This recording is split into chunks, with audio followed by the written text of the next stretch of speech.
Good morning Sethu. പ്രിയ പ്രേക്ഷകർക്കും നല്ലൊരു ദിവസം ആശംസിച്ചുകൊണ്ട് നമ്മുടെ ഇന്നത്തെ കാലാവസ്ഥ അപ്ഡേറ്റുകൾ നോക്കാം. കഴിഞ്ഞ കുറച്ച് ദിവസങ്ങളായി സംസ്ഥാനത്ത് കടുത്ത വേനലും ഇടയ്ക്ക് വേനൽ മഴയും ഒക്കെ കിട്ടുന്നുണ്ട്. കേന്ദ്ര കാലാവസ്ഥാ വകുപ്പിന്റെ മുന്നറിയിപ്പ് അനുസരിച്ച് ഇന്ന് കേരളത്തിൽ മഴയ്ക്ക് സാധ്യതയുണ്ട്. ഇന്ന് രാവിലെ പൊതുവെ കേരളമൊട്ടാകെ മേഘാവൃതമായ ഒരു അന്തരീക്ഷമാണുള്ളത്. നമുക്കിപ്പോൾ കാണാം. ഇപ്പോൾ നമ്മുടെ ഇത് കേരളത്തിൻ്റെ മാപ്പാണിത്. ഇതിൽ ഈ പച്ച നിറത്തിലുള്ളത് കേരളത്തിൽ ഇന്നൊരു സമാധാന അന്തരീക്ഷമുള്ള ജില്ലകളുടെ ഒരു ഇതാണ്. ഈ കോഴിക്കോട്, മലപ്പുറം, വയനാട് എന്നീ ഭാഗങ്ങളിലേക്ക് വരുമ്പോൾ ഇന്നൊരു ചെറിയ മഴ ലഭിക്കാനുള്ള സാധ്യതയുണ്ട്. ഇനി നമുക്ക് നോക്കാം. അടുത്ത 3 മണിക്കൂറിൽ കേരളത്തിലെ മലപ്പുറം, കോഴിക്കോട്, വയനാട് ജില്ലകളിലെ ഒറ്റപ്പെട്ട ഇടങ്ങളിൽ മഴയ്ക്ക് സാധ്യതയുണ്ടെന്നാണ് കേന്ദ്ര കാലാവസ്ഥാ വകുപ്പ് പറയുന്നത്. ഇനി കോഴിക്കോട് മുതൽ കണ്ണൂർ വരെ തീരദേശത്തെ ആകാശത്ത് മിന്നലുണ്ടാവാനുള്ള സാധ്യതയുണ്ട്. അപ്പോൾ ആ പ്രദേശങ്ങളിലുള്ളവർ ഒന്ന് ശ്രദ്ധിക്കുക.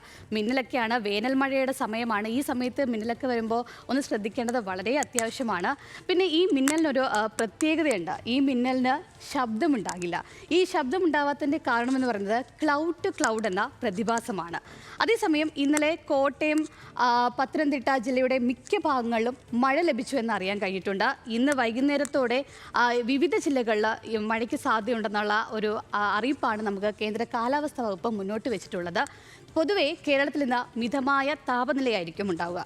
എന്നാൽ തൃശ്ശൂർ, പാലക്കാട്, കണ്ണൂർ ജില്ലകളിൽ താപനില ഉയർന്നേക്കും.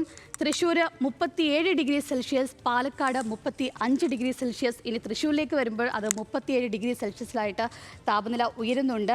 നമുക്കറിയാം, കഴിഞ്ഞ ദിവസമൊക്കെ ആണെങ്കിൽ കാസർഗോഡൊക്കെ വളരെ ഉയർന്ന താപനിലയാണ്. എന്നാൽ ഇന്ന് അതിനൊക്കെ ഒരു മാറ്റം വന്നിട്ടുണ്ട്. ഇപ്പോൾ കോഴിക്കോട്ടേക്കും അല്ലെങ്കിൽ കണ്ണൂർ ഭാഗത്തോട്ടൊക്കെയാണ് ഇപ്പോൾ ഏറ്റവും കൂടുതൽ താപനില വന്നിരിക്കുന്നത്.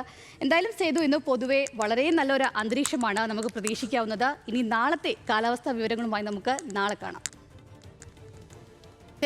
ശരി ഓക്കെ അഞ്ജലി. അപ്പോൾ ആകെ ആശ്വസിക്കാനുള്ള ഒരു കാര്യം എന്ന് വെച്ചാലേ, കഴിഞ്ഞ ദിവസങ്ങളിലൊക്കെ കൊടും ചൂടായിരുന്നു. നമ്മളിങ്ങനെ ഒരു പുഴുത്തു പോകുന്ന അവസ്ഥയായിരുന്നു. പക്ഷേ അങ്ങനെയല്ല, കുറച്ച് സ്ഥലങ്ങളിലൊക്കെ മഴ ചെറുതായിട്ടൊക്കെ ലഭിക്കുന്നുണ്ട് എന്നുള്ളത് ആശ്വാസകരമായ കാര്യം. കഴിഞ്ഞ ദിവസങ്ങളിലൊക്കെ ഇന്നലെയൊക്കെ ഇന്നലെയൊക്കെ തിരുവനന്തപുരത്തൊക്കെ നല്ല മഴയൊക്കെ ആയിരുന്നു. ആ വിവരങ്ങളൊക്കെ പുറത്തു വന്നതാണ്. അപ്പോൾ കാലാവസ്ഥയിൽ ഒരു മാറ്റം ഇനി പ്രതീക്ഷിക്കാം.